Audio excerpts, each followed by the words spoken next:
மக்களிடம் செல்லுங்கள், மக்களிடம் அவர்கள் சொல்லக்கூடிய கருத்துக்களை கேளுங்கள் என்ற அந்த மைய கருத்தை வைத்துக் கொண்டுதான் ஒவ்வொரு தேர்தல் அறிக்கையும் திராவிட முன்னேற்ற கழகத்தின் தேர்தல் அறிக்கை தயாரிக்கப்பட்டிருக்கிறது.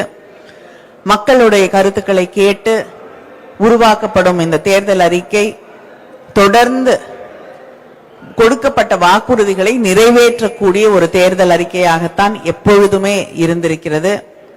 அந்த வழியிலே இன்று இந்த செயலி, இந்த போர்ட்டல், ஒரு வலைதளம், வலைவாசல் என்று அழைக்கலாம்.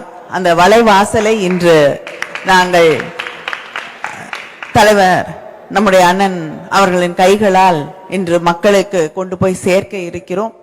இதுல மக்களுடைய சாதாரண மக்களுடைய கருத்துக்கள், ஏன்னா நீங்க எந்த குழுவிலையும் ஒரு உறுப்பினராகவோ இல்லைன்னா எதை சார்ந்து இருக்கக்கூடியவராக இல்லாமல் உங்களுடைய கருத்துக்களை நீங்க எதை தேவை அப்படின்னு நினைக்கிறீங்களோ அதை எங்களுக்கு தெரிவிக்க வேண்டும் என்று நினைத்தால் இந்த போர்ட்டல் வழியாக நீங்க பேசலாம், இல்லைன்னா அதுல டைப் பண்ணலாம்.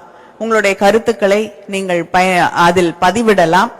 அதை அந்த போர்ட்டலில் இருக்கக்கூடிய ஏஐன் வழியாக எந்த இடத்துல இருந்து வரீங்க, என்ன மாதிரி கருத்து, உங்களுடைய கோரிக்கை என்ன, இவற்றையெல்லாம் பகிர்ந்து பார்த்து அதை எங்களுக்கு ரெக்கமெண்டேஷன்ஸாக இந்த போர்ட்டல் வழங்கும். அதை இன்னைக்கு நம்முடைய முதலமைச்சர் அவர்கள் லான்ச் பண்ண இருக்காங்க. அவருக்கு மீண்டும் என்னுடைய நன்றியை இந்த குழுவின் சார்பிலே தெரிவித்துக் கொள்கிறேன்.